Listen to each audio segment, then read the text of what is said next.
Bismillahirrahmanirrahim. Assalamualaikum warahmatullahi wabarakatuh. Selamat pagi dan salam sehat selalu. Bapak dan Ibu, pembahasan yang ketiga dalam materi pengendalian strategis adalah tindak lanjut. Nah, apa aja yang harus ditindaklanjuti? Yang pertama, bagaimana hasil tindak lanjut itu bisa memanfaatkan pengalaman masa lalu. Artinya pelaksanaan program dan kegiatan yang pernah dilakukan dapat dimanfaatkan untuk digunakan sebagai baseline dalam melakukan perencanaan kegiatan yang akan dilakukan. Yang kedua adalah menuangkan pengalaman sukses dan gagal. Artinya tuangkan dalam bentuk laporan atau sejenisnya tentang strategi yang pernah dilakukan sehingga menjadi berhasil dan hal-hal apa saja yang telah dilakukan sehingga gagal. Dan yang ketiga adalah mendapatkan seluruh laporan evaluasi. Artinya melakukan koordinasi dengan bidang terkait atau instansi terkait dalam mendapatkan laporan yang dibutuhkan seperti laporan keuangan, laporan kegiatan, laporan kinerja. Dan yang keempat adalah memilah dan memilih masukan yang relevan. Artinya setelah kita mendapatkan laporan dan konsultasi, maka lakukan analisa serta beberapa masukan-masukan yang dapat memberikan nilai tambah dan relevan terhadap tujuan yang akan dicapai. Dan yang terakhir di dalam tindak lanjut adalah menggunakan masukan untuk perbaikan. Artinya gunakan dan manfaatkan setiap masukan yang positif untuk perbaikan secara terus-menerus agar tercapai tujuan yang telah ditargetkan. Bapak dan Ibu, terdapat pedoman monitoring dan evaluasi yang dapat dijadikan sebagai acuan di dalam pelaksanaan program dan kegiatan.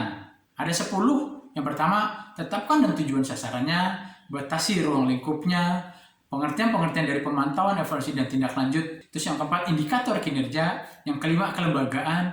Yang keenam, sistem dan prosedur. Yang ketujuh, mekanisme monitoring dan evaluasi. Yang kedelapan, melaporkan hasil monitoring dan evaluasi. Yang kesembilan, memanfaatkan hasil monitoring dan evaluasi. Dan yang kesepuluh adalah mempertahankan sistem monitoring dan evaluasi dalam organisasi. Bapak dan Ibu, dalam pengembangan konsep strategi, pengendalian strategi merupakan bagian akhir dalam siklus manajemen strategi. Di dalam siklus manajemen strategi, pengendalian strategi akan banyak berfungsi sebagai alat umpan balik bagi pengembangan strategi organisasi yang baru. Tujuan sistem pengendalian strategi adalah untuk memonitor dan mengevaluasi kemajuan-kemajuan pencapaian terhadap sasaran-sasaran strategi. Pengendalian strategi menurut Shandel dan Hofer berfokus pada dua pertanyaan. Yang pertama, apakah strategi yang diimplementasikan sebagai yang telah direncanakan? Dan yang kedua adalah, apakah hasil yang dibuat oleh strategi merupakan yang diharapkan? Nah, definisi ini merujuk pada kajian tradisional dan langkah umpan balik yang merupakan langkah akhir dari proses manajemen strategi. Bapak dan Ibu, kita masuk ke dalam pengukuran kinerja yang merupakan salah satu proses pengendalian strategi. Dari definisi tersebut dapat disimpulkan bahwa sistem pengukuran kinerja adalah suatu sistem yang bertujuan untuk membantu pemimpin estimator menilai pencapaian suatu strategi melalui alat ukur keuangan dan non-keuangan.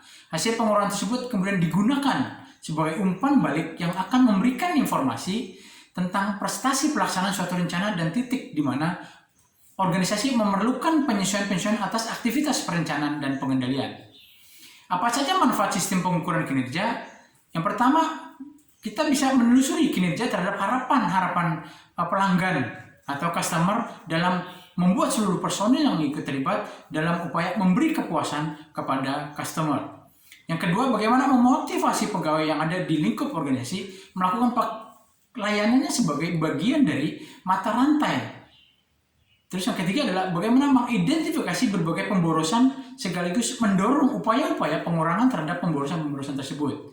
Sedangkan yang keempat adalah membuat suatu tujuan strategi yang masanya masih kabur menjadi lebih konkret sehingga mempercepat proses pembelajaran di dalam organisasi. Ada 4 faktor yang membuat pengendalian semakin diperlukan oleh organisasi. Yang pertama adalah perubahan lingkungan organisasi. Bagaimana perubahan lingkungan organisasi terjadi secara terus-menerus dan tidak dapat dihindari.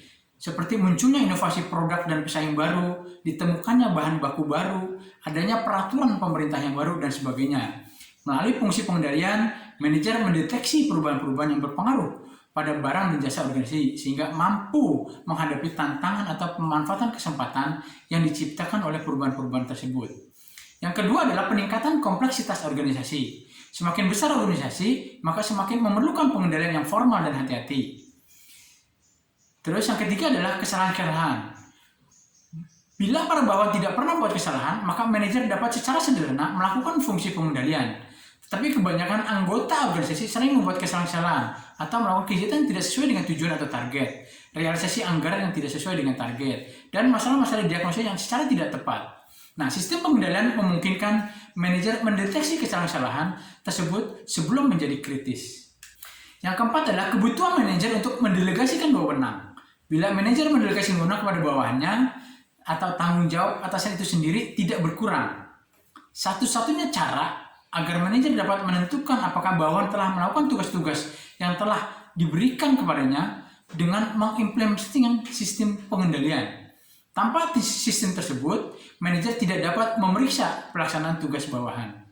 Kata terakhir di dalam pengendalian adalah sering mempunyai konotasi yang tidak menyenangkan karena dianggap akan mengancam kebebasan dan otonomi pribadi. Padahal organisasi sangat memerlukan pengendalian untuk menjamin tercapainya tujuan, sehingga tugas manajer adalah menemukan keseimbangan antara pengendalian organisasi dan kebebasan pribadi, atau mencari tingkat pengendalian yang tepat.